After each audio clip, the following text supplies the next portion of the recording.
Haleluya, puji Tuhan, salam sejahtera bagi kita semua keluarga besar GPDI El Shaddai Magelang, Bapak Ibu yang dikasihi Tuhan. Salam jumpa kembali dalam Renungan 79 hari ini. Kita akan sama-sama belajar kebenaran firman Tuhan. Bapak Ibu dapat menyimak di dalam Alkitab masing-masing, kita akan membacanya. Terdapat di dalam 2 Tawarik 17 ayat 1 sampai ayat yang kelima. Sekali lagi 2 Tawarik 17 ayat 1 sampai ayat yang kelima. Demikian bunyi firman Tuhan. Maka Yosafat anaknya menjadi raja menggantikan dia. Sebagai pemimpin Israel ia memperkuat dirinya dengan menempatkan tentara di semua kota yang berkubu di Yehuda dan pasukan-pasukan pendudukan di tanah Yehuda serta di kota-kota Efraim yang direbut oleh Asa ayahnya. Dan Tuhan menyertai Yosafat karena ia hidup mengikuti jejak yang dahulu dari Daud bapa leluhurnya dan tidak mencari Baal-Baal melainkan mencari Allah ayahnya. Ia hidup menurut perintah-perintahnya dan tidak berbuat seperti Israel. Oleh sebab itu Tuhan mengokohkan kerajaan yang ada di bawah kekuasaannya. Seluruh Yehuda memberikan persembahan kepada Yosafat sehingga ia menjadi kaya dan sangat terhormat. Puji Tuhan Bapak Ibu, dalam pembacaan kita pada hari ini perikopnya adalah tentang pengokohan kerajaan daripada Yosafat. Yosafat ini adalah putra daripada Salomo, dan setelah Salomo mati maka Yosafat menggantikan dia. Itu tertulis di dalam ayat 1 tadi. Nah, saya memberikan tema firman Tuhan adalah rahasia keberhasilan. Semua orang tentunya menginginkan sebuah keberhasilan dari apa yang dikerjakannya. Dari pembacaan kita belajar tentang Raja Yosafat ini. Dia adalah sosok raja yang berhasil. Dalam segala hal yang dikerjakannya, dia mengalami keberhasilan. Bahkan keberhasilan daripada Raja Yosafat ini, dia berhasil sebagai seorang pemimpin, yaitu sebagai seorang raja, tetapi dia juga berhasil dalam hal kekayaan dan kehormatan. Kalau kita membaca terus di ayat-ayat selanjutnya, betapa luar biasa bagaimanakah Raja Yosafat ini, dia seorang raja yang sukses, seorang raja yang berhasil, menjadi pemimpin yang patut untuk jadi panutan, tetapi dia juga menjadi raja yang bijaksana, bahkan kekayaannya, kehormatannya itu semakin tinggi. Nah, apa sih yang dilakukan? Ya, jadi apa yang dilakukan Yosafat sehingga dia meraih setiap keberhasilan dalam kepemimpinannya di bangsa Israel sebagai seorang raja. Di ayat yang pertama dan ayat yang kedua, yaitu di sana tadi dikatakan, maka Yosafat anaknya menjadi raja menggantikan dia. Sebagai pemimpin Israel ia memperkuat dirinya dengan menempatkan tentara di semua kota yang berkubu di Yehuda dan pasukan-pasukan pendudukan di tanah Yehuda serta kota-kota Efraim yang direbut oleh Asa ayahnya. Ya. Nah, oleh karena itu kalau kita lihat di ayat 1 dan ayat yang kedua, yang dilakukan oleh Yosafat ini, dia mengatur tentara dan pasukan-pasukan kota. Sebagai seorang raja, seorang pemimpin, dia tidak akan menjadi seorang pemimpin yang sukses jika dia tidak menjadi orang yang rajin, jika dia hanya berpangku tangan, jika dia hanya mengharapkan orang lain, mengharapkan pegawainya, pegawai-pegawai istana, orang-orang yang ada di bawahnya, itu tidak akan membuat dia menjadi seorang pemimpin yang berhasil. Tetapi kalau kita lihat di ayat 1 dan ayat yang kedua ini tadi Bapak Ibu, bahwa dia ketika memimpin kerajaannya, maka dikatakan ia memperkuat dirinya, memperkokoh dirinya sebagai seorang raja. Yang dilakukannya adalah dia mengatur tentaranya, mengatur pasukan-pasukan kota. Untuk apa? Tentu saja menjadi seorang pemimpin banyak hal yang harus dikerjakan. Salah satunya adalah dia harus bisa mengatur kerajaannya. Ketika dia mengatur dengan baik, maka kerajaannya pun juga akan berjalan dengan baik. Memiliki kota-kota yang berkubu yang diatur sedemikian rupa. Bahkan kalau ada pasukan-pasukan di kota-kota, itu untuk menjaga keamanan dan menjaga ketentraman.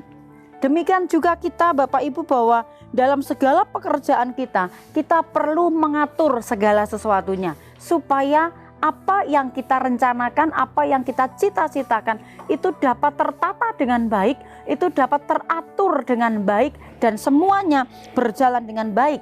Jika segala sesuatu dipersiapkan, diatur, direncanakan dengan baik, maka hal itu akan menjadi sesuatu hasil yang memuaskan kita. Lalu apalagi yang dilakukan oleh Yosafat selain secara kepemimpinannya, dia sebagai seorang raja mengatur segala sesuatu, mengatur kota-kota dan kerajaannya. Maka yang kedua di ayat yang ke-7 adalah dia memiliki prinsip hidup sesuai dengan firman Tuhan. Ya, kalau Salomo ayahnya dia telah jauh daripada Tuhan, kemudian dia juga memiliki Baal-Baal, dia juga memiliki penyembahan-penyembahan berhala karena memiliki istri yang banyak ya. Tetapi Yosafat ini dia mengikuti jejak nenek moyang, yaitu Daud, di mana Daud dia adalah orang yang takut akan Tuhan, mengikuti setiap aturan-aturan Tuhan. Dan yang dilakukan oleh Yosafat ini adalah prinsip hidup sesuai firman Tuhan itu apa? Memberikan pengajaran-pengajaran firman kepada seluruh rakyatnya, orang-orang yang ada di Israel. Tujuannya apa? Agar bukan hanya dia saja, selain dia sebagai seorang pemimpin harus menjadi teladan, tetapi yang dirindukan oleh Yosafat adalah dia mau seluruh rakyatnya juga adalah rakyat yang takut akan Tuhan, mengenal pengajaran firman Tuhan, dan orang yang tahu tentang kebenaran firman Tuhan, belajar firman Tuhan, maka mereka juga pasti akan takut akan Tuhan. Itu menjadi sebuah kekuatan tersendiri yang sudah ditata, diatur dengan baik, dirancangkan oleh Raja Yosafat dengan baik, sehingga apa yang dikerjakannya sebagai seorang pemimpin itu terus bergerak ke bawah sampai kepada seluruh rakyatnya yang ada. Memberikan pengajaran-pengajaran firman Tuhan. Nah, pengajaran-pengajaran itu di dalamnya apa? Di selanjutnya di ayat yang ke-6 adalah menjauhkan berhala-berhala. Orang yang takut akan Tuhan, maka hal-hal yang bertentangan dengan Tuhan, maka itu harus disingkirkan dari kehidupannya. Berhala itu membuat hati Tuhan cemburu dan murka. Kalau Tuhan murka, maka itu akan menghalangi setiap keberhasilan kita. Oleh karena itu, supaya kita berhasil dalam segala apa yang kita buat, apa yang kita kerjakan, mari kita mau senantiasa fokus bahwa yang terutama yang perlu kita perhatikan adalah mengarahkan diri kepada Tuhan, menjauhkan hal-hal yang menghalang-halangi kita, berhala-berhala yang berusaha menarik perhatian kita daripada Tuhan, tetapi kita mengarahkan diri seutuhnya hanya kepada Tuhan. Kalau kita sudah menjauhkan berhala-berhala dari kehidupan kita, maka dengan kesungguhan hati di ayat yang ketiga dan ayat yang keempat yang membuat Raja Yosafat kuat kokoh adalah hidup mencari Tuhan. Keberhasilan daripada Raja Yosafat adalah dia sangat menghargai hidupnya untuk senantiasa Tuhan taruh yang pertama atas kehidupannya. Dia berhasil karena dia menjadikan Tuhan senantiasa yang terutama di dalam hidupnya, senantiasa yang memimpin setiap gerakan-gerakan kepemimpinannya. Oleh karena itu dia berhasil karena Tuhan yang selalu ada di depannya. Tuhan tentu saja sangat menghargai orang-orang yang suka mencari Tuhan, orang-orang yang sangat menghargai Tuhan. Tuhan menghargai orang-orang yang menghargai Tuhan. Tuhan menghargai orang-orang yang mencari Tuhan. Oleh sebab itu kerinduan hati kita ketika kita rindu berjumpa dengan Tuhan, Tuhan dengan sukacita menyambut kita. Kalau Tuhan bersukacita menyambut kita, maka kita akan disediakan berkat-berkat yang tidak terduga akan diberikan kepada kita. Tetap di ayat yang ke-6, poin selanjutnya, yaitu yang dilakukan Yosafat. Dia mengikuti petunjuk Tuhan. Ketika Yosafat mencari Tuhan dengan sepenuh hati, lalu ketika Tuhan berbicara sesuatu dalam firman-firman-Nya, maka petunjuk-petunjuk dari firman itu sama Yosafat diikuti. Jika Tuhan memberikan petunjuk-petunjuk kepada kita, pasti petunjuknya Tuhan itu tidak pernah salah. Karena Tuhan mau hidup kita hidup di dalam kemenangan, dalam kesuksesan, dalam keberhasilan, maka yang harus kita lakukan adalah mengikuti petunjuk-petunjuknya Tuhan. Apa yang dilakukan oleh Raja Yosafat itu sungguh menggerakkan hati Tuhan untuk senantiasa menolong Yosafat. Apa yang dilakukan oleh Tuhan kepada Yosafat di ayat yang ketiga? Karena Yosafat begitu menghargai Tuhan, begitu menghormati Tuhan, maka Tuhan pun di ayat yang ketiga selalu menyertai Yosafat.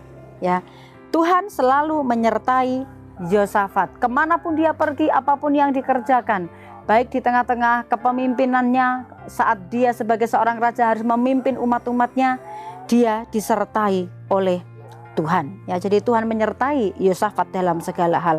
Lalu di ayat yang kelima yang dilakukan Tuhan kepada Yosafat adalah Tuhan mengokohkan kerajaan Yosafat. Ini menjadi keberhasilan Yosafat karena hubungannya bersama dengan Tuhan itu sangat baik, sangat erat, sehingga keberhasilan daripada Yosafat ini semakin hari semakin meningkat, memberikan dampak yang besar, bukan hanya bagi dia dan seluruh kerajaannya, bukan hanya bagi dia dan seluruh rakyatnya, tetapi ternyata memberikan dampak yang besar bagi bangsa-bangsa yang ada di sekitarnya. Apa dampaknya? Dampak keberhasilan daripada Yosafat di ayat yang ke-10. Di ayat yang ke-10, negeri-negeri sekitar takut kepada kerajaan Yosafat karena mereka melihat bahwa luar biasa, semakin kuat, semakin kokoh kerajaan Yosafat, dan ada orang-orang yang pilihan-pilihan yang sudah ditempatkan oleh Yosafat karena Tuhan memberikan hikmat yang luar biasa kepada Yosafat, sehingga bangsa-bangsa lain, negeri-negeri yang ada di sekitarnya menjadi sangat takut untuk menghadapi Yosafat. Yang kedua, karena ketakutan mereka, karena hormatnya mereka kepada Yosafat dan kerajaannya, di ayat yang ke-11, negeri-negeri sekitar itu membawa banyak persembahan-persembahan kepada Raja Yosafat, sehingga menghasilkan sebuah dampak yang luar biasa. Di ayat yang ke-12, Yosafat makin lama makin kuat, makin kaya, makin dihormati. Luar biasa bahwa orang-orang yang senantiasa hidup di dalam Tuhan, hidupnya dibuat Tuhan berhasil. Oleh sebab itu, Bapak Ibu yang dikasihi Tuhan, kalau kita rindu hidup mengalami keberhasilan, dekatkan diri kepada Tuhan, cari Tuhan, senantiasa cari kebenaran-kebenaran firman Tuhan menjadi petunjuk-petunjuk di dalam setiap kehidupan kita. Tuhan memberkati. Mari kita akan sama-sama tundukkan kepala, kita akan berdoa. Mari kita berdoa. Tuhan Yesus, terima kasih, kami bersyukur untuk firman Tuhan.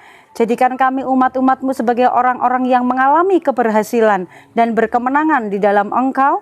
Oleh sebab itu berkati umat-umat-Mu GPDI LCAD Magelang untuk senantiasa mengutamakan Tuhan di dalam segala hal. Dan kami rindu Tuhan, hidup kami menjadi pelaku-pelaku akan kebenaran firman Tuhan. Semua raja di bumi akan bersyukur kepadamu ya Tuhan, sebab mereka mendengar janji dari mulut-Mu. Mereka akan menyanyi tentang jalan-jalan Tuhan, sebab besar kemuliaan Tuhan. Terima kasih Tuhan Yesus, kami terima firman-Mu dengan penuh ucapan syukur. Dalam nama Tuhan Yesus Kristus, haleluya, amin.